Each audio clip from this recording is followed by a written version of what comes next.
Bien, ya estamos conectados junto a ustedes. Gusto de saludarles, bienvenidas, bienvenidos a un nuevo capítulo del Psicólogo de Todos a través de la pantalla y las pantallas de UCB Televisión y también a través de la señal del 103.5 FM UCB Radio. En esta jornada que estamos compartiendo un capítulo más con estos temas de salud mental, donde queremos invitarlos a que ustedes también puedan participar a través de las vías de contacto, que ahí las ponemos en pantalla. Tenemos nuestro teléfono y WhatsApp, el más 5632 276 8561, y el WhatsApp tradicional de UCB a través del más 569 6666 7160. Y vamos a saludar de inmediato a nuestro querido amigo Alexis Sarmiento, el psicólogo de todos, que ya está conectado con nosotros para compartir este espacio tan relevante en temas de salud mental. Alexis, gusto de saludarte. Bienvenido, como siempre. ¿Qué tal, Gonzalo? Muy bien, siempre dispuesto a contestar las preguntas de la gente que nos sigue y este programa que está llegando a todo Chile y que gusta mucho, ¿no?, a las personas que han escuchado fielmente los días jueves este espacio. Sí, por supuesto. Y de hecho, a través de la experiencia televisiva, mucha gente nos ve de Arica a Punta Arenas a través de las señales abiertas en televisión digital de UCB Televisión en varias comunas. Ahí vamos a estar mencionando después las regiones en las que estamos por señal abierta, digital, terrestre, gratuitamente, para que usted la pueda sintonizar. Y también a través de los cable operadores, muy importante siempre, a través de Zapping TV, de BTR, de Claro. Movistar TV, de GTD. Ahí estamos disponibles, Movistar TV, por supuesto, no sé si la mencioné, pero ahí están todos los cable operadores también disponibles para que usted pueda compartir con nosotros y vivir también lo que es el tema de la salud mental. Yo quiero partir con una pregunta, Alexis, Bien. y que tiene que ver con algo que me ha llamado mucho la atención en estos últimos días, considerando también lo que está pasando con una temática que nos llama la atención, que es la delincuencia. Ah, Hace unos días atrás me tocó cubrir bueno, con Chilevisión en este caso, el asalto de una pasajera del metro. No sé si supiste algo de eso, donde un individuo, un chico joven, estaba intimidando con un cuchillo al interior de uno de los vagones del metro. eh, Asalta a una mujer que se resiste al asalto, le cortan le hacen un corte en un dedo, afortunadamente no fue algo más grave. La atendieron ahí la gente del SAMU, esto fue el sábado cerca de las 21 horas. Y este muchacho, después de delinquir al interior del metro, donde entró irregularmente, o sea, se saltó un torniquete, huye, se va, salta, ¿cierto? Rompe el vidrio con los pies, ¿sabes? Es muy impresionante la imagen. Eh, y después de eso se da la fuga, salta y se retira del lugar, obviamente que no hay detalles de su paradero. Nosotros fuimos a cubrir el tema y estábamos sacando imágenes de la estación, que esto fue en la estación Bellavista del metro, y un ajá. sujeto salta el torniquete y se encuentra con nosotros, habíamos varios medios, pero se ve con la cámara de nosotros de Chilevisión, y nos insulta, nos amenaza y nos tira un escupitajo. Uh, Eh, Sin ningún tipo de condescendencia ni complacencia, digamos. Claro, y a mí me han dicho mucho, oye, ¿cómo no te intimidas a eso? ¿Qué sé yo? No haces la denuncia. Y fíjate que eh, la persona víctima del asalto no hizo la denuncia, que ese es el primer punto que te quería preguntar, y yo tampoco quise hacerla porque sentí como que tampoco era como, nos tiró un escupo, nos amenazó y punto. Pero claro, si yo me acuerdo de la década del 90, un escupitajo y una amenaza eran para denunciarla. ¿Qué es lo que pasa hoy día que no denunciamos estas cosas? Hay también un miedo que a lo mejor uno dice, no, si no tengo miedo, pero a lo mejor hay un miedo oculto detrás de nosotros que nos impide hacer lo que corresponde, como por ejemplo, algo tan natural como denunciar. ¿Qué piensas tú al respecto, Alexis?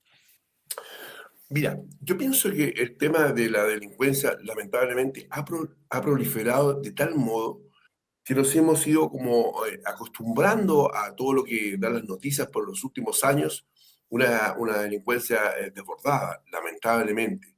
De alguna forma, pienso yo que el aparato mental de la gente, la percepción del ciudadano común, ha hecho que se vaya intimidando con esto que antes era como todo hecho era denunciable. Y la gente se asusta por toda esta como bombardeo de información que dan los medios de comunicación incluso los matinales, que ahora están casi exclusivamente dedicados a informar de la delincuencia, del tráfico de droga, en fin, ese tipo de cosas.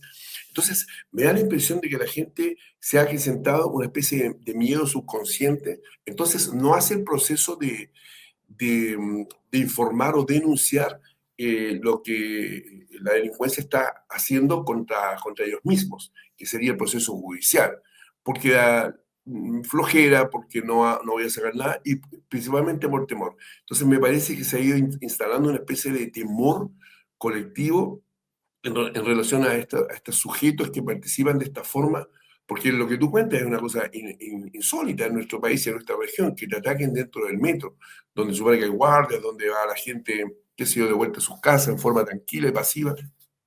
Ya es como que se están perdiendo ciertos límites y se está llegando a una acción como de no saber qué lugar es seguro cuando estás en el medio público o en las casas también cuando hacen estos portonazos. Lamentablemente se ha ido normalizando esta sensación de que vivimos entre delincuentes, esta especie de cloaca en la que se está conviviendo que antes no pasaba y que la gente ha ido normalizando. Uno espera que las autoridades, sean cuales sean, vayan poniendo atajo en esto, porque me da la sensación de que el delincuente está menos temeroso que antes, porque está saltando en cualquier lugar. Yo me acuerdo hace tiempo escuchaba a un perito que vino de otro país y decía que cuando el delincuente ataca en la calle y se esconde por ahí, qué sé yo, a las calles más oscuras o debajo de un puente, sale, cruza, ataca y se escapa, tiene un perfil, pero cuando el delincuente empieza a ocupar otros lugares, saltar una reja, meterse en una casa, o en este caso subirse a una micro y asaltar, es porque está cruzando como límites que él mismo tenía antes. ¿Me entiendes? Que antes no se subía a un metro porque hay guardias, en fin, y ahora lo están haciendo. Y incluso él decía, por ejemplo, el delincuente es diferente el que golpea, el que dispara o el que ataca con un puñal, porque el que ataca con un puñal, decía el especialista de otro país, de alguna forma está exponiéndose al cuerpo a cuerpo, a tener una distancia más corta con el atacado, con la persona que está siendo objeto del asalto, digamos. Entonces, hay otra delincuencia que lamentablemente se ha ido masificando en nuestro país y la gente tiene más miedo. Entonces, no pone la denuncia porque siente que se va a meter más en problemas. El caso que tú cuentas es de un chico bastante osado por lo que hizo, porque generalmente yo trabajé en las cárceles hace años atrás y siempre ellos tienen pensado cómo escapar de la situación que van a hacer. Es una cosa que uno no piensa, uno como ciudadano común. Te asaltan en el metro, te asaltan en una casa, pero ellos siempre tienen previsto por dónde van a escapar, por dónde voy a librar. Si voy a una casa, me voy a tirar por una ventana o voy a salir por la puerta de la cocina, o en fin, en este caso rompió con los pies, como tú mencionas, los vidrios para escapar. Y en ese momento el delincuente se transforma en un energúmeno, Gonzalo. Si a quien se le cruza en su camino, a veces es más peligroso el que se le cruza que el asaltado, porque en modo escape el tipo es capaz de hacer cualquier cosa, Gonzalo.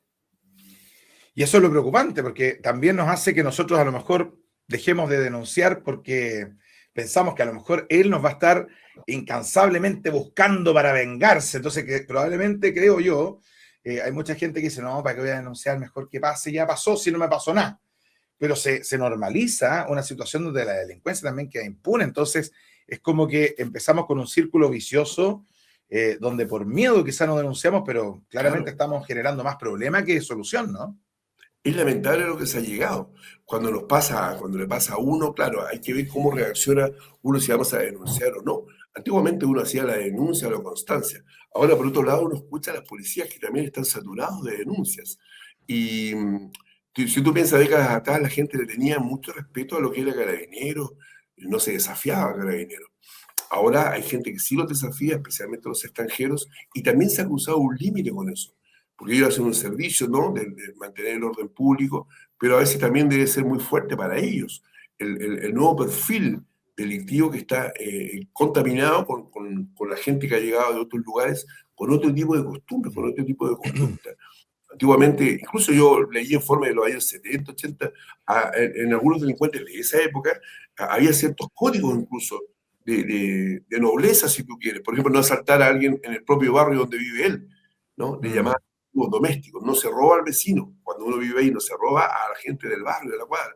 Ahora hasta esos códigos los han perdido ellos, porque en el mundo de la delincuencia, de AMPA, hay también ciertas leyes, hay ciertas normas. Para que tú sepas, Gonzalo, hay ciertos credos también, ellos también recurren a la Virgen Negra. Yo escuché, porque trabajé en algunos recintos penales, hay cosas que la gente no sabe. Ellos también tienen códigos, ¿no? Y se van traspasando de generación en generación. El punto nuevo es que como ha llegado una nueva delincuencia, lamentablemente, a nuestro país, están tomando códigos que no eran nuestros, ¿entiendes? Y Ah, están mucho más violentos, pasando la barrera que había antes invisible entre lo que era hacer el bien, no hacerlo, o respetar a la autoridad. Se ha corrido esa barrera y estar ahora casi cara a cara con los cuerpos policiales, lamentablemente, Gonzalo. nos saludan acá, perdón, desde Santiago, nos envían un mensajito ahí, Pilar Astudillo. Hola, saludos desde Santiago, nos dice muchas gracias por estar ahí Saludos en para nuestra Pilar, sí. sintonía. Tenemos este mensaje. Eh, Alexis, quería consultarte, tengo 45 años, un saludo a coterráneo de edad, yo también tengo la misma edad, así que a lo mejor nos vamos a entender. Se me cuesta mucho aceptar las críticas. Mira, yo creo que no son pocos los que les cuesta, ¿eh? Aunque sean constructivas, me quedo pensando todo el día en lo que me dijeron y termino sintiendo que no sirvo para nada. ¿Por qué afecta tanto la opinión de los demás? Pregunta, y nos agrega acá, algunos son muy amables para decirlo y otros te critican diciendo que es constructiva, pero siento que duele, a pesar de que puede ser una percepción personal, dice. Pero las críticas a mí me cuesta aceptarlas, señala este amigo Mira, acá. es buena la pregunta que hace porque nos puede identificar a muchos de nuestros televidentes en este momento, quienes nos escuchan, nos ven, con esta falta, la falta de autocrítica, la falta de ser receptivo a la crítica. A veces tiene que ver con el tipo de personalidad. Por ejemplo, nosotros tenemos mecanismos de defensa. Cuando somos chicos, si no somos exitosos en el deporte, en el estudio, por ejemplo, también nos creamos una barrera. El chico que no es exitoso en los estudios a veces genera una capacidad mayor en cuanto al fútbol, es hábil en algunos deportes y recibe reconocimiento, ¿no? El que es muy intelectual no es hábil en los deportes y así sucesivamente. Entonces, cuando no tienes una habilidad en varias áreas de la vida, generalmente tú generas mecanismos de defensa donde te proteges del medio externo y no aceptas la opinión de los otros. ¿Cuál es la forma de percibir cómo nos perciben los demás? Es la fórmula entre lo que yo percibo de mí y lo que los demás perciben de mí. Si uno saca un denominador común, podríamos tener una persona relativamente sana o equilibrada, pero muy poca gente hace eso. Y eso tiene que ver con un factor que se llama la poca receptividad ante la crítica. Poca receptividad ante la crítica. En mi experiencia puede tener que ver con esto que digo de niño, esta forma de protección que tenemos, o a veces vienen cuestiones genéticas también heredadas de los padres, o la forma en que vimos que los padres no eran capaces de autoevaluarse. Y yo diría que la gente que ha tenido, por ejemplo, procesos terapéuticos en su vida, en algún momento de su vida, si trabajan con un terapeuta que ayuda a desarrollar la capacidad de autocrítica, de autoobservarse, y no tenerle miedo a la crítica, la persona podría desarrollar esa capacidad.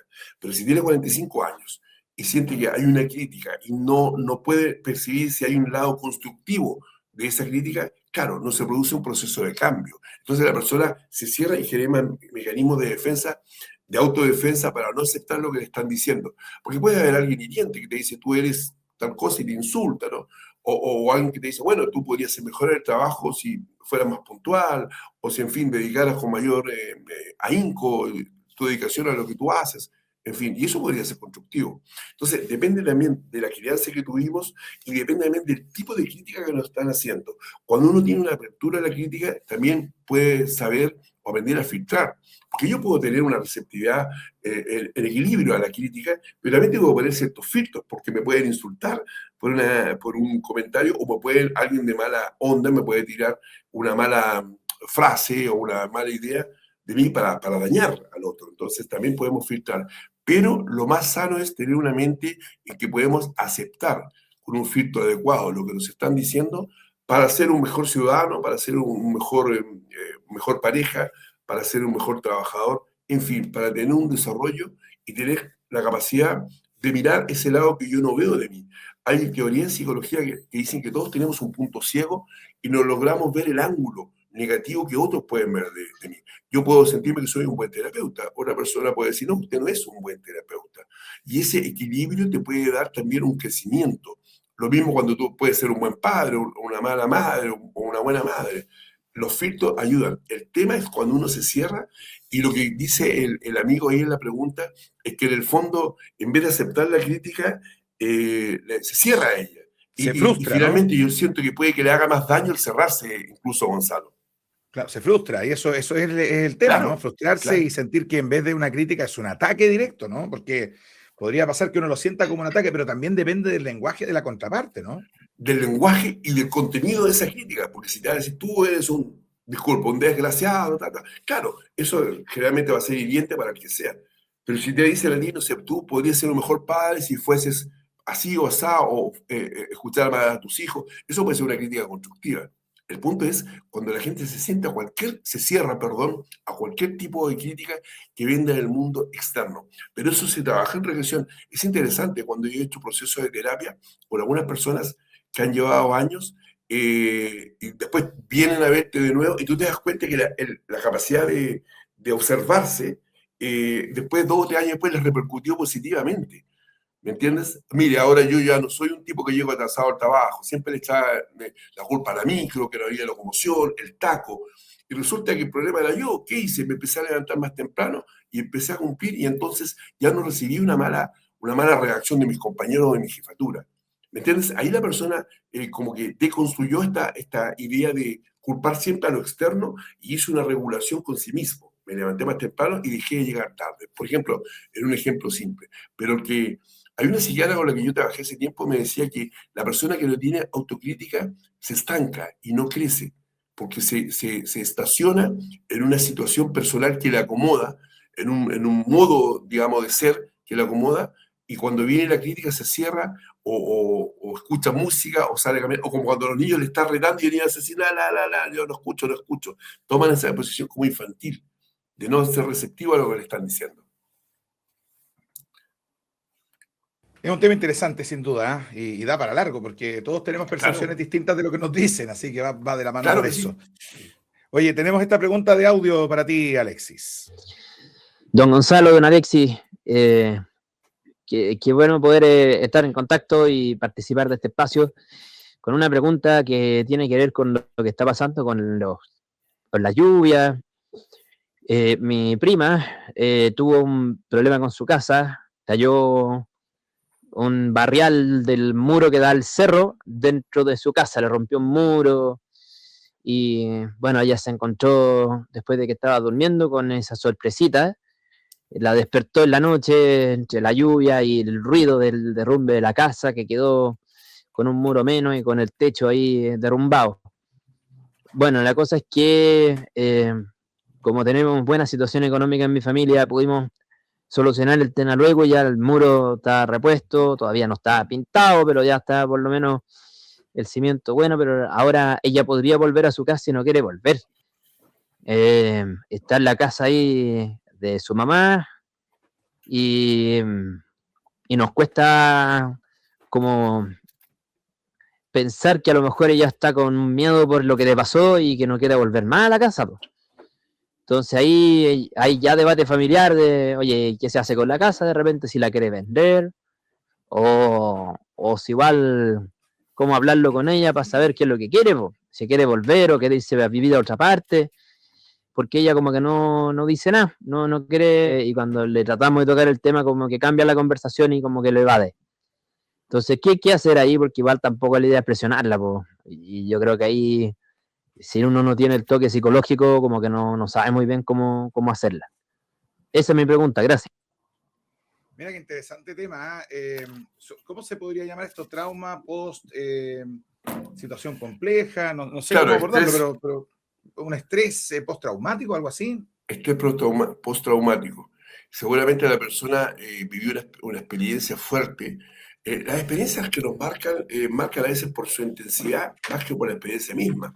Por ejemplo, si te llueve la casa, se te inunda todo de noche o de día, entra el barriado de tu casa, y después, aunque se haya reparado, hay personas que pueden quedar con el miedo a que esto vaya a suceder de nuevo. Lo que aquí pasa generalmente es que se requiere un proceso interno que depende de cada persona, esperar un poco un tiempo. Yo sé que uno dice, ya, arreglamos tu casa en vez de vuelta a tu casa, pero hay personas que llegan con esa especie como de estrés postraumático y con rasgos paranoicos. Me va a pasar de nuevo cuando siento una lluvia, siento que se va a inundar todo, en fin.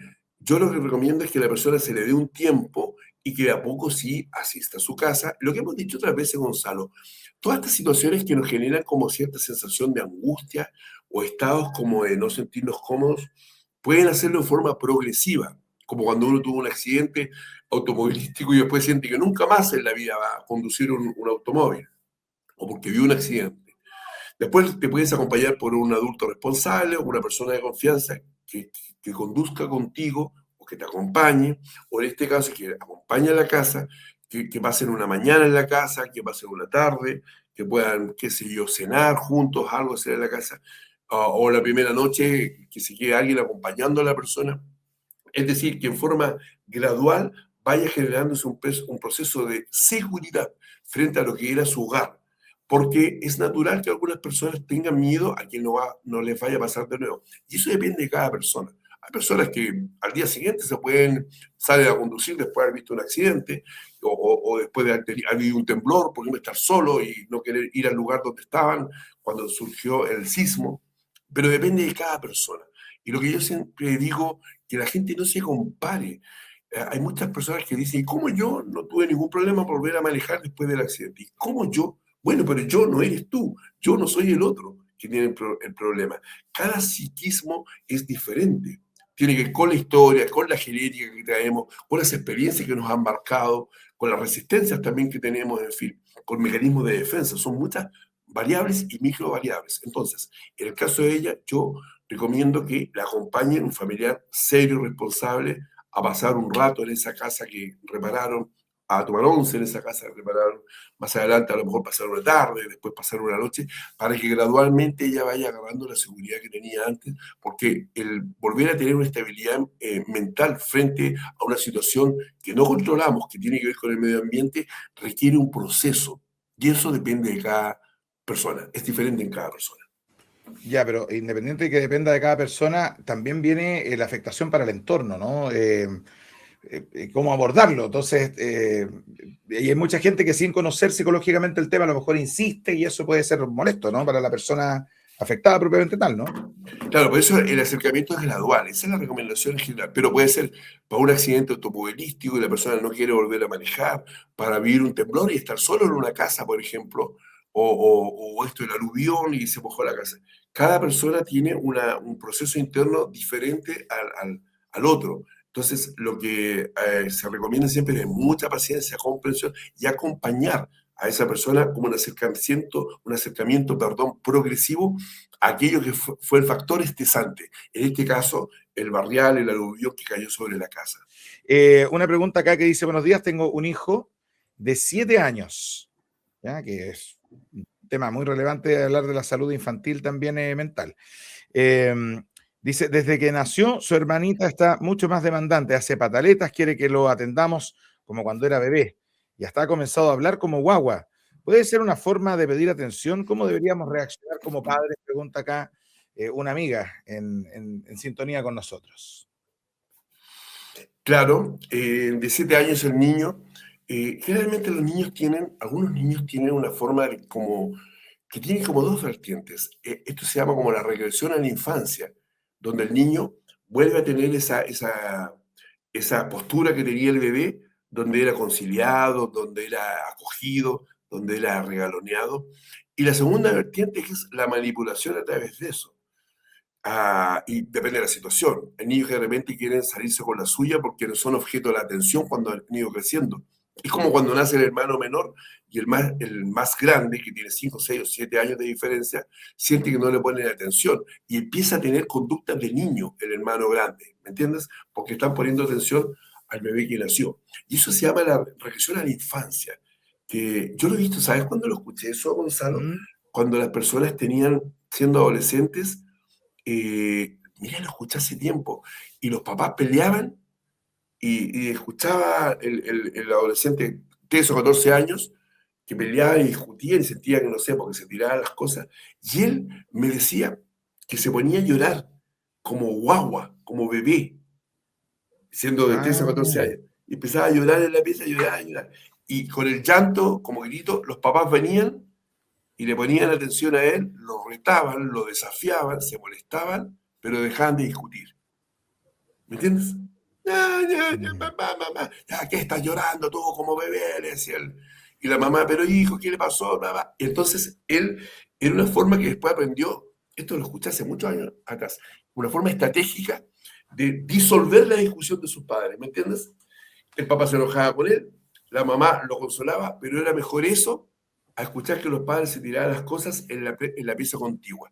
Ahí lo hacía a propósito, porque era una forma de manejar la situación. Y él tenía una regresión a la infancia, y se infantilizaba y se Ah, ponía en la cama así, y como que tenía frío, mamá, tenía frío. Y era una forma increíble, ¿no? Casi estratégica, diría yo, de interrumpir la situación. En este caso, es muy probable que el niño esté buscando una reacción o que tiene que ver con su inmadurez o con una ganancia para poder como remover el entorno. Es como cuando uno llega a una mala nota a la casa, Gonzalo, creo que lo hablamos alguna vez, y uno se acuesta. Ay, me meto a la cama, 3 de la tarde y estoy acostado así haciéndome el te tonto. acostáis temprano, claro. Porque va a reunión mi mamá y le van a informar la mala conducta, las malas notas, y uno está acostado cuando llega. La reunión de apoderados, claro. O sea, es como una Claro. manipulación entonces, pues, ¿no? Es una manipulación indirecta y los niños a veces son muy hábiles. Es como cuando el papá, bueno, ahora los chicos son más atrevidos, pero antiguamente uno le pedía permiso al papá o a la mamá para salir, para ir a una fiesta, para determinada situación, y uno detectaba cuál de los dos era más vulnerable a pedirle permiso. Si era cuando el papá veía las noticias, le pedía permiso, o cuando el papá se fumaba un cigarro después del almuerzo, o cuando la mamá estaba en una situación como tranquila, ahí se le pedía permiso, ¿me entiendes o no? Y el papá Claro, decía, pregúntale a tu mamá, y la mamá, pregúntale a tu papá. Y en ese pimponeo, uno salía. ¿Entiendes? claro. Oye, interesante, ¿ah? Porque además hay roles ahí, hay varios temas que uno puede hablar latamente. Tenemos Claro. esta pregunta que está en pantalla en este momento de Beatriz. Dice, hola, un gran saludo desde Santiago. Tengo una pregunta. ¿Cómo el entorno familiar puede apoyar a una persona con diagnóstico de bipolaridad tipo 2? Muchas gracias. Gracias, Oye, Beatriz. Muy fácil y muy complejo a la vez. ¿Cómo pueden es fácil y apoyar? complejo. Oye, y bipolaridad tipo 2, ahí yo me pillaste, pero no sé, no sabía que del tema de los niveles, digamos. Hay nuevas clasificaciones ahí, pero para dar una respuesta concreta, la mejor forma es estudiar qué es la bipolaridad número 2, que el entorno aprenda esto, que puedan entrar a Internet, ahora que tenemos acceso a través de Google, y las personas del entorno puedan aprender, primero, qué es la bipolaridad, para que tenga una mirada más general. Son 2 estados del ánimo que pueden durar días o semanas en una polaridad: la depresión y los estados excéntricos de la personalidad. Y lo que siempre decimos, Gonzalo, bipolaridad no es estar enojado en la mañana y la misma persona estar alegre en la tarde. La gente dice, mi vecino no me saludó en la mañana y en la tarde sí me saludó. Entonces es bipolar. Eso no tiene que ver con 2 polaridades. La bipolaridad es solamente estados depresivos en una polaridad. La persona no se quiere levantar, no quiere ir al trabajo, siente desánimo, en fin. Y después pasan días o semanas y la persona no puede dormir, tiene insomnio, sale a correr, anda en una hiperalerta, hiperactividad, porque es un problema químico del cerebro.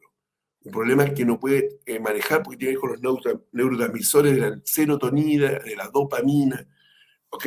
Entonces, lo hablamos alguna vez, la persona que tiene bipolaridad generalmente ocupa el medicamento el litio, que incluso los médicos no saben por qué el litio, que es un medicamento con receta, provoca cierto estado de equilibrio entre la fase depresiva y la fase excéntrica de la personalidad. Entonces, lo que más se recomienda es cuando hay una persona bien diagnosticada por un especialista, porque no por el vecino o la vecina que cree que todo es bipolar, no me saludó, bipolar, ¿entiendes? No es eso.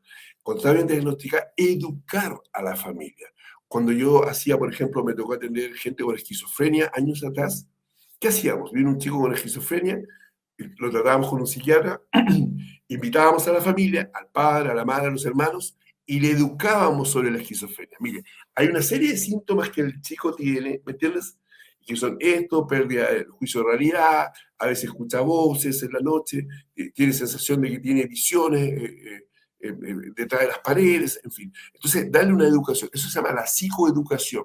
Lo que yo recomiendo a Beatriz es que las personas puedan educar a los padres, hermanos y amigos en la medida que tengan la receptividad. Generalmente los que menos entienden son más los abuelos, las personas de avanzada edad.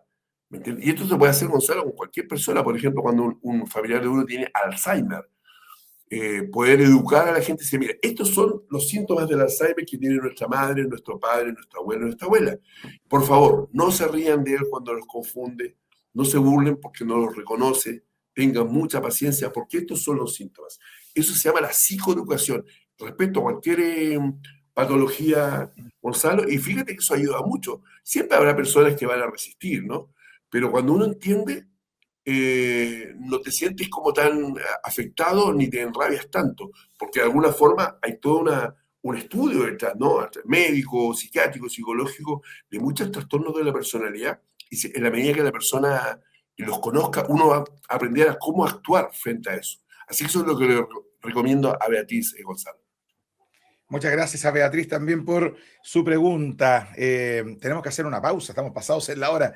Hacemos un breve alto, regresamos enseguida con el psicólogo de todos. Tenemos varias preguntas más y te voy a dejar planteada una antes de irnos a comerciales. Muy bien. Tiene que ver con jóvenes que están con un nuevo reto viral. Se trata de ir en contra del tránsito. En Irlanda ocurrió esto, donde un grupo de 5 jóvenes falleció por meterse en una carretera contra el tránsito. Generaron, de hecho, una situación bien compleja, donde dejaron heridos también a una familia. Así que les vamos a estar contando detalles al respecto al regreso. Ya volvemos. Muy bien.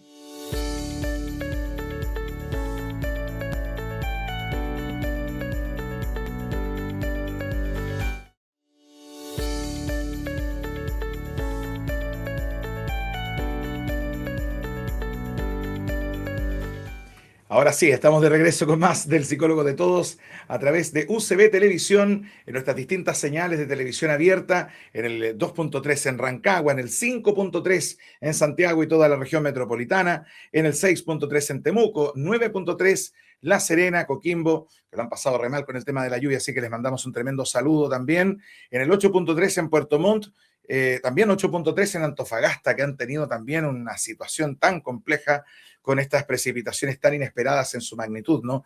En la zona norte de nuestro país, 32.3 en Concepción y la histórica señal 4 en el 4.3 del Gran Valparaíso. Además, en cable operadores, en BTR, en Zapping TV, en Movistar TV, en BTR, ahí estamos permanentemente con nuestra programación y, por supuesto, a través de la señal de UCB Radio también, 103.5 FM, estamos junto a Alexis Sarmiento y el psicólogo de todos. Alexis, yo te había dejado planteada una pregunta relativa a un reto viral. Lo dijimos en la mañana en tu región, ya lo hemos comentado porque preocupa, los retos virales de redes sociales están generando mucha preocupación y mucha complicación. Y este es uno de los nuevos. En Irlanda, un grupo de jóvenes tomó un automóvil, todos menores de edad, entre 14 y 16 años, todos ellos, o sea, nadie tenía licencia de conducir, se metieron en una autopista, pero contra el tránsito, iban encapuchados, murieron todos, pero el peritaje habla de que sus cuerpos fueron encontrados con capuchas, estaban todos encapuchados.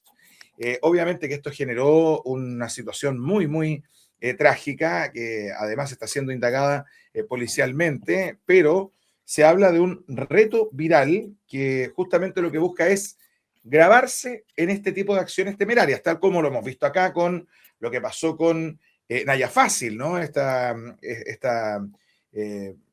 Cierto, vamos a decir que es filántropa por un lado, pero personaje de televisión, ¿cierto? Que se grabó en su vehículo Tesla a 200 y tantos kilómetros por hora, casi como si fuera una gracia. Pero este reto viral ha generado una tragedia, porque otra familia chocaron de frente a un automóvil, había una familia ahí que quedaron muy, muy lesionados.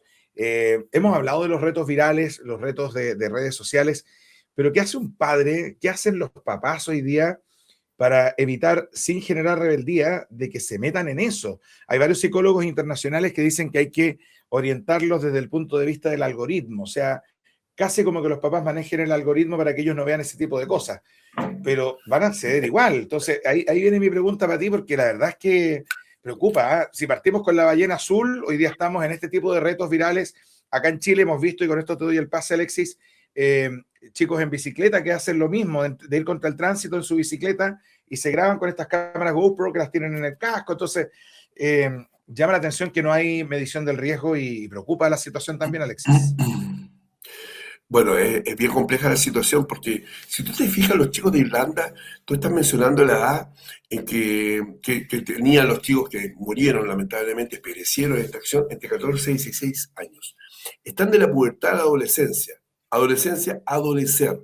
Es la época donde hay mayor tendencia a correr riesgos. Hay menos miedo a los riesgos, menos miedo a las consecuencias del riesgo. Entonces, en esa etapa de la vida, lamentablemente, donde el cerebro está recién entrando en un proceso de maduración, porque el cerebro también tiene células y también se va desarrollando como se desarrolla la piel, ¿no?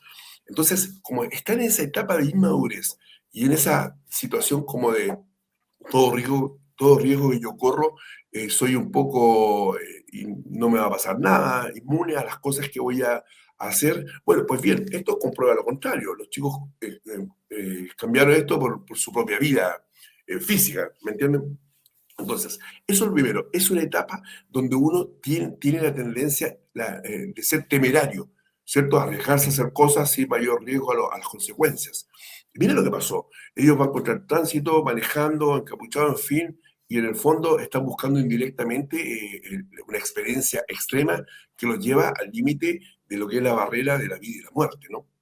Y el gran problema en estas cosas es que el adolescente a nivel mundial tiende a imitar las conductas. Como tú bien dices, esta chica, modelo, no sé, que también está conduciendo su vehículo en contra del Claro. tránsito. Entonces, la gente tiende a imitar y generalmente los adolescentes imitan como las malas acciones de los otros, sobre todo cuando llaman la atención. Hay una mezcla acá de inmadurez, hay una mezcla de narcisismo, hay una mezcla de repente de sobresalir frente a los demás, ser diferente, puede haber una mezcla de repente hasta ser llamativo frente a las chicas, si son varones, por ejemplo, es como el chico del barrio, el chico del colegio que es bueno para los combos, y entonces tiene éxito entre las féminas porque como que es violento, en fin. Entonces, el problema es que esto se empieza a masificar a nivel mundial y llega también a nuestro país. Que los chicos empiezan, ahora como tú dices, con la bicicleta, con el tránsito, con el monopatín, estos que están en las calles, que tú los puedes alquilar, en fin, sacar y recorrer la ciudad. Y eso pone en riesgo a todo un sistema, por el sistema de tránsito, porque si choca contra quien va conduciendo, ¿qué responsabilidad tiene el señor que va correctamente por la carretera y vienen los chicos de vuelta? Entonces, los toma en una etapa de inmadurez total. Y lamentablemente esperamos que no pase esto de la imitación, porque los jóvenes actúan mucho por conducta de contagio. Lo que está de moda, los chicos lo toman. ¿Me entienden? El consumo que está de moda se consume. Si hay que borrachar, si hay que drogarme. Últimamente está el tusi, las nuevas drogas. Y ahora esto puede ser esta cosa, esta adrenalina que genera como hacer lo diferente a lo que hacen otros. Y obviamente están poniendo en riesgo su vida. Lo que más me preocupa es que se empiece a contagiar esta conducta, que lo vean como algo bacán y lo quieran replicar. Ahora, lo que está en contra de eso es que los chicos murieron, Gonzalo. Es decir, yo Mm. adolescente voy a ir a hacer lo mismo. Ojo, estos chicos se murieron. No terminaron como héroes en Irlanda de adolescentes, ¿me entiendes? ¿O no? O no fueron líderes que lograron un reconocimiento de los demás. Es decir, pasaron al otro plano. Se fueron del mundo físico. Claro, pero la ballena azul era igual, po. O sea, en el sentido de que partía con desafíos que eran menos agresivos, pero terminaban con desafíos donde había que tirarse por la ventana. Entonces, ¿cómo puede tener tanta influencia el tema de las redes? Es realmente un tema que hay que abordar. ¿Ah? Yo creo que se ha dejado mucho de lado el asunto porque casi como que queremos adaptarnos naturalmente a esta nueva realidad de que el Internet es parte de la vida, ¿cierto? Y las redes sociales, pero realmente es bien preocupante. Es un tema que yo creo que es de salud pública, Alexio, ¿no? Claro, son los signos de esta época, ya lo hemos hablado también, como la pornografía entre los adolescentes. Me acuerdo que lo hablábamos en nuestro programa, cómo se ha masificado el tema, ahora se tiene acceso. Antiguamente, cuando alguien accedía a la pornografía, era a través de una revista de papel, ¿me entiendes? En décadas atrás. Ahora está a la mano, ahí en cualquier momento, no hay como límites, no hay forma de filtrar eso. Entonces, repito, los adolescentes tienen la tendencia a experimentar por esta acción temeraria. Y en este caso surgió esto, o lo de la ballena azul, o el día de mañana, qué sé yo, o este señor que antes, hay un señor en otro país que escala edificios, que se cuelga, que sube edificios, en fin. Pero él tiene la Ay, sí, qué habilidad para hacer terrible, sí. eso, ¿no? Para subir, no sé, a la punta de no sé a dónde. Él tendrá la habilidad, Oye, tendrá el dinero. sí, hay uno que murió. No sé si supiste tú de eso hace No, no, 2, 3 no. años atrás, creo que fue. que también pues, era muy famoso por escalar edificios, ¿cierto? Sin protección y llegaba a rascacielos altos. Estaba juntando plata para casarse y se colgó y empezó a hacer flexiones de brazo y después tenía que subir y no, se resbaló y nos vemos. Y se acabó Claro, la porque ahí historia. no Y hay eso quedó malla de registrado contención. y... No, Entonces, terrible. el Terrible. problema es, como te digo, que los adolescentes tienden a imitar. Y como estamos en la época de adolecer de la madurez para no hacer cosas, ahora, si somos autocríticos, todos hicimos algunas cosas, ¿no? Cuando éramos adolescentes, pero cosas sanas, ¿no? Hice con el grupo de amigos, hacer la cimarra, también son El conductas de rin, rin, imitación. raja. De tocar el timbre y arrancar, ¿me entiendes? ¿No? Claro. Imitamos cosas. Mucha gente bebió su primera gota de alcohol, me cuentan los chicos, por imitar al grupo. Tenían que decir, ya, pues no sé, cobarde, eres poco hombre, y, o bebe, o fuma, o vuela té. Mucha gente lo experimentó por presión del grupo. Eso yo lo he escuchado por años y lo vi también. ¿Me entiendes? No es que se Mm. desarrollara un alcoholismo, pero las primeras experiencias, en algunos casos, son por presión del grupo de pares. Y eso pasa en la adolescencia, no pasa a los 40 años. Tiene que ver con el rango etario también, Gonzalo. Claro. Y ser temerario, sin duda. Tenemos más preguntas acá. A ver, Juan Fernández dice, hola Gonzalo, Alexis, buenas noches. Una consulta, ¿por qué hay personas que tienen pésimo carácter, hacen daño, menosprecian y después se victimizan por sus acciones? Eso lo hace, esa pregunta que le hace Juan Fernández. Juan Fernández, ahí está en pantalla. O capaz que sea desde Juan Fernández, no desde la isla. Mira, No, ese que se llama Juan Fernández Arraño, sí que gran nombre por lo demás. ¿Eh? Sí, pues. suena bien. Bueno, ¿por qué hay tantas personas que tienen peso grande, hacen daño y menosprecian? Bueno, hay a veces, hay trastornos de la personalidad, que lo hemos mencionado otras veces, y es bueno un poco educar y compartir esto, que se llama el trastorno de la personalidad límite o borderline, que lo hemos hablado varias veces. Y son Sí. personas que son muy agresivas, muy explosivas y que también tienen como cuadros en que de repente caen en sensaciones como de llanto extremo y que no se responsabilizan de sus acciones agresivas. Es en ese grupo de curso, grupo de trabajo, grupo familiar, esa persona que se enoja por todo y que se enoja de la nada. Ahí ustedes pueden sacar sus conclusiones. Entre hombres y mujeres, que explota de la nada. Y esa persona que tiene un perfil borderline o limítrofe, generalmente es muy hiriente con sus palabras. Y lo otro que hace es que no se hace cargo de esa herida que causa y se pone en posición de víctima. Y cuando se hacen cargo, muchas veces es de forma aparente para lograr un objetivo manipulador frente al otro. Ya te di, pero mira, ya mañana, perdóname lo que hice, pero en fin, pero sírveme la comida, le decía a la mamá, o préstame tal cosa. Siempre hay una ganancia. Ahora, cuando uno no tiene como la estructura propiamente tal desarrollada del borderline, hay rasgos borderline, que es como un camino hacia el trastorno de la personalidad. Y eso se da en los lugares laborales, lugares estudiantiles, los grupos de amigos. Esto se puede potenciar también con el consumo de alcohol y de drogas. Una persona que tiene rasgos limítrofes o borderline cuando está, por ejemplo, con unas copas de más, se exacerba esa forma hiriente y agresiva de relacionarse con el otro.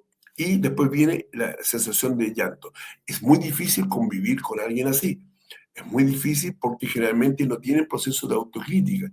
Y cuando la hacen es solamente para victimizarse, como dice Juan Fernández, y para sacar una ganancia de los demás o no venga una consecuencia de vuelta. Es muy complejo.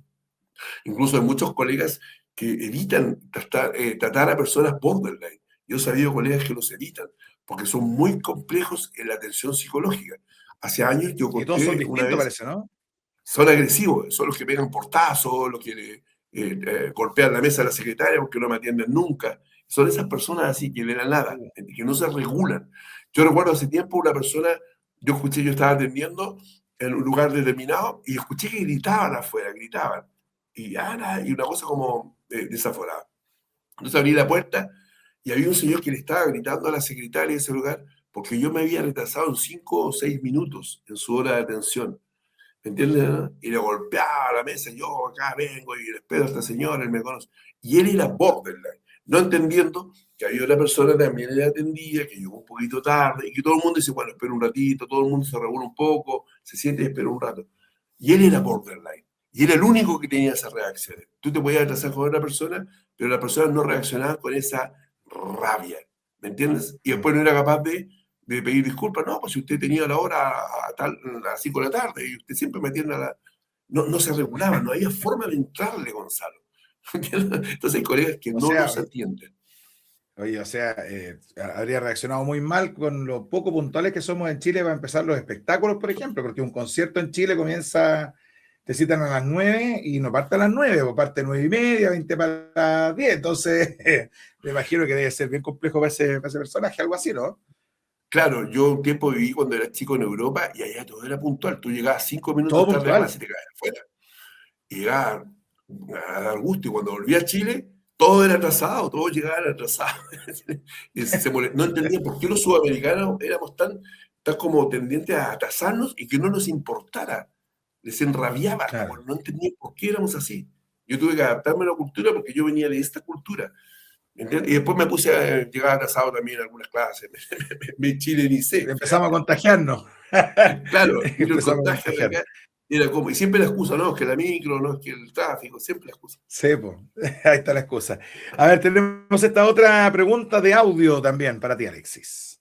Hola Gonzalo, hola señor psicólogo, quiero hacer una pregunta, por favor sin decir mi nombre.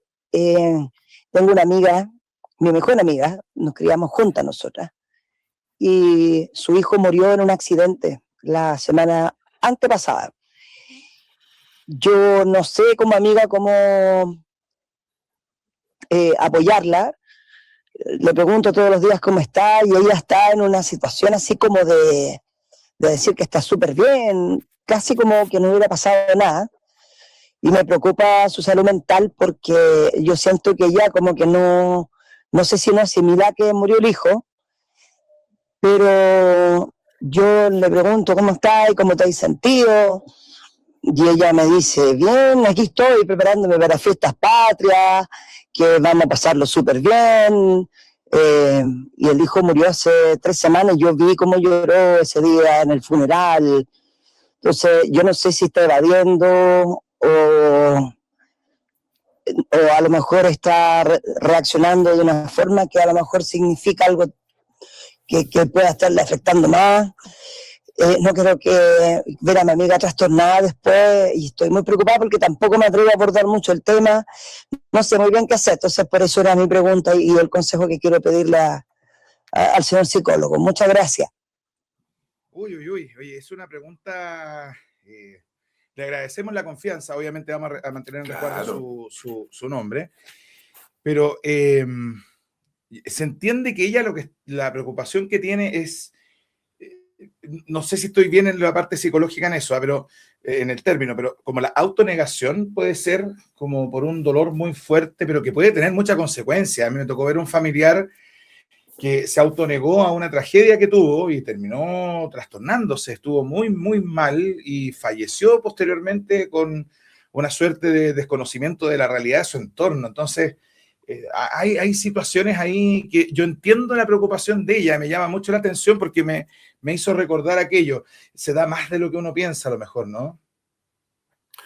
claro, es buen ejemplo el que cuenta la amiga que nos pregunta, porque lo habitual cuando muere un ser querido, como un hijo, una madre, un padre, un hermano, un abuelito, abuelita, con quien tuvo un vínculo uno, lo esperable es que la persona caiga en un estado de tristeza profunda, ¿cierto? De llanto, de sentir que no tiene sentido vivir, de echar de menos a esa persona.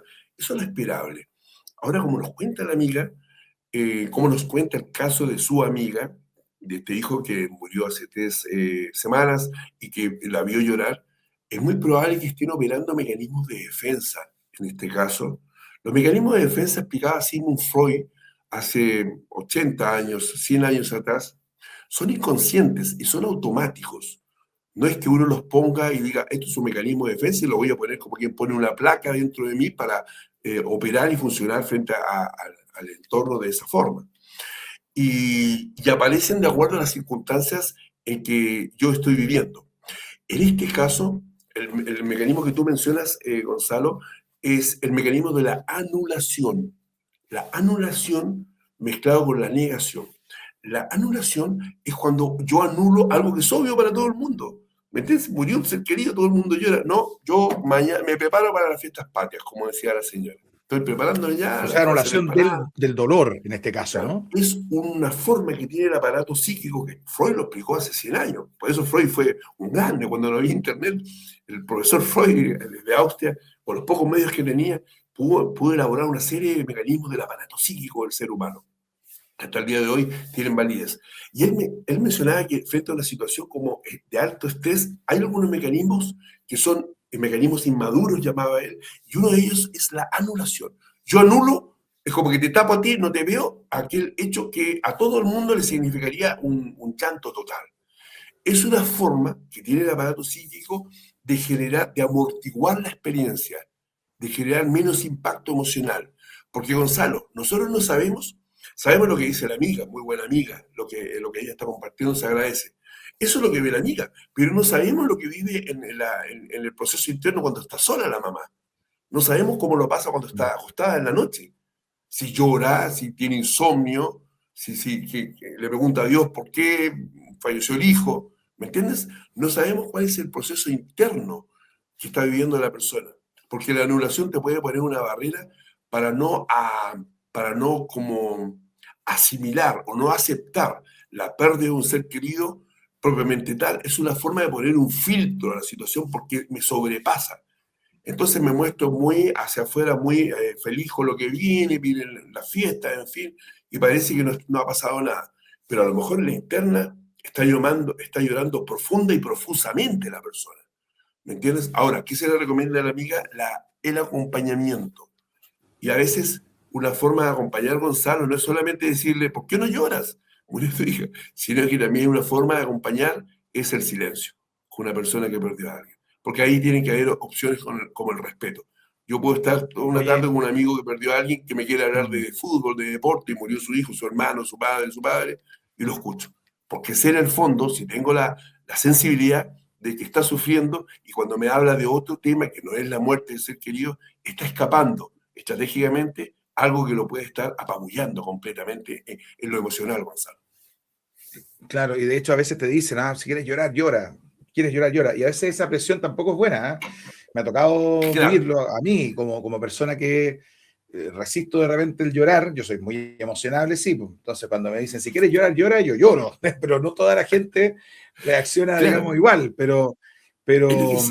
pero aquí, fíjate, sí, perdón, y Dale, concluir, dale. pero aquí también quizá yo entiendo lo que dice ella en torno, por ejemplo, a que la amiga le dijo, no, y vienen las fiestas patrias, lo vamos a pasar bien, y a lo mejor las fiestas patrias va a ser una fecha difícil, pues, ¿no? Y quizá ahí está también esa preocupación, ¿no?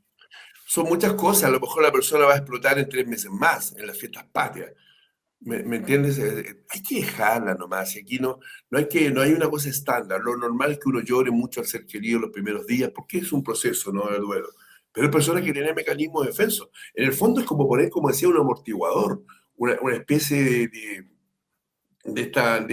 este bloqueo para que no me aplaste esta emoción que está pasando. ¿Me entiendes? Es una forma Mm, que tiene el aparato psíquico también. Yo siempre sugiero respeto y acompañamiento y no presionar, no decirle llora, porque algunas personas no van a llorar. Esto que decimos siempre, claro. que todos creemos que los demás tienen que reaccionar como yo reacciono. Y el ser humano tiene una variedad como de razas, así es como la variedad también de tendencias mentales que hay. La psicología lo que ha hecho es estandarizar algunas conductas, algunos procesos mentales, pero también siempre está la posibilidad que somos únicos frente a una reacción determinada. La otra vez hablábamos como el ejemplo del terremoto. Me acuerdo que un profesor hablaba, en un terremoto, todos reaccionan de diferentes formas. Viene el terremoto, hay alguien ya cálmense, lidera la situación, ¿no? Otras personas que empiezan a arrancar, a gritar, no, debajo los marcos la puerta. Otros se ponen a llorar, otros se esconden, en fin, los niños abrazan a los adultos. Todos toman un rol en un terremoto. Yo contaba la vez de unos alumnos de cuarto básico que me contaban que la profesora jefa le tenía terror a los temblores y cuando venía un temblor la profesora empezaba a saltar y se tapaba los oídos y saltaba. Y todos los niños riéndose cada vez que había un temblor. Porque y ellos, los niños de quinto básico, calmaban a la profesora, que era una mujer de 40, 50 años. Me contaba una alumna. Claro. Entonces, frente a una situación determinada, el aparato mental tiene reacciones que son como personalizadas, son singulares de esa persona, que tiene que ver con la zona en fin, del miedo, la amígdala, el hipocampo, el cerebro, en fin, que reacciona frente a situaciones de miedo. Pero en este caso hay que respetar mucho la reacción amortiguada que tiene la persona en sí frente a la muerte de su hijo. Absolutamente. Un saludo grande ahí. Gracias por el comentario, por la pregunta. Saludos a Catherine también, que nos saluda desde Playa Ancha, en Valparaíso. Un saludo grande, por supuesto, a Playa Ancha, la República Independiente, en la ciudad Puerto. Buenas noches a los panelistas también, dicen acá. Rupert Mann. Creo que todo pasa porque no hay talleres de deportes municipales y escolares. Había arte científico y música. Hoy no hay nada, dice. Mira, un comentario que nos hace ahí. Tiene razón. Sí, pues, tal cual. Hola, Alexis y Gonzalo. ¿Qué consecuencias psicológicas podría traer la obsesión por tratamientos para no envejecer? Mira qué buena pregunta esa. El Botox, el ponerse pelo. Yo tengo la franciscana atrás que me está saliendo. Me lo han dicho cuando me ven en pantalla de espalda. Pero bueno, es un remolino que se me está agrandando más de la cuenta. Pero bueno, hay mucha gente que tiene mucho miedo a eso, ¿no? A envejecer, a verse más arrugado, ¿no? Pero quiero mencionar algo que dice Ruperman. Todo pasa porque no hay talleres deportivos municipales y escolares. Había antes arte científico y música, hoy no hay nada. Tienes razón. Antiguamente se había muchos talleres, yo participé también del tema deportivo, de fútbol como niño, jugué algunos deportes, en fin, y había mucha distracción. Yo me acuerdo antiguamente, Gonzalo, los Boy Scouts. ¿Te acuerdas que había un grupo Boy Scout que sí que los hay todavía? Era muy lindo y era masivo. El día sábado uno veía a los jóvenes pasar con su pañoleta, con su camisa, a veces con el báculo.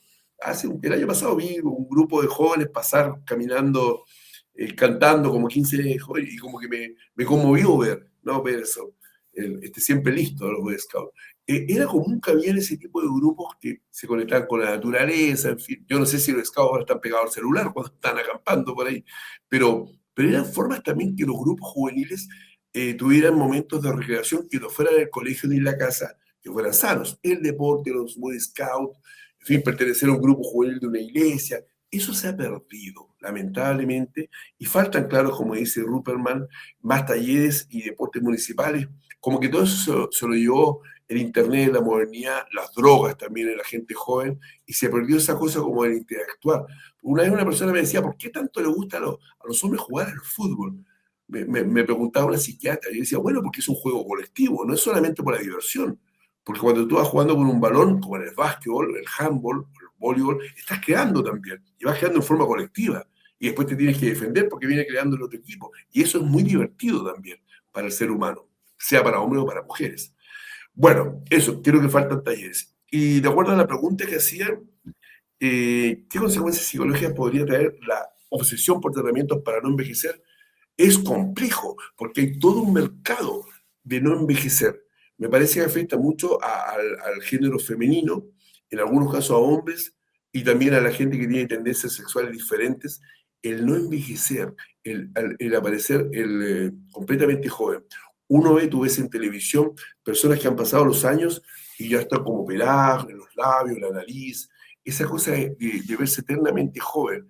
De hecho, muchas veces no queda bien esas operaciones, Gonzalo, y tiene que ver solamente con no aceptar el paso del tiempo, el paso de los años. De repente hay personas que pueden tener 70 años y se ven como estiradas así, y ya no se ve bien, como que pierde el rictus, pierde la sonrisa natural, ¿me entiendes? ¿No? Y el problema de no pasa es que lo que muestran en televisión o en las redes sociales, la gente común lo empieza a imitar, Gonzalo. Empieza a imitar. Yo hace un tiempo conocí a un señor que trabajaba en belleza, a un médico en estética, y estaba millonario, Gonzalo. Millonario. Tenía tomado 2 o 3 meses listas de operación, quirófano. Él mismo, yo hablé con él. En general me decía el 90% mujeres, otro grupo de varones, en fin, me decía, pero estaba sobrepasado, ya no tenía espacio para operar. Me decía, para ponerse labios, para verse la nariz, para ponerse trasero. Me explicaba abiertamente, pero para sacarse la barriga. Y todo era recortarse, estaba moldeando cuerpo, era un escultor, me decía, y se reía. Claro. Y ya no sabía, mira lo que me dijo, ya no sabía ni la plata que ganaba, Gonzalo.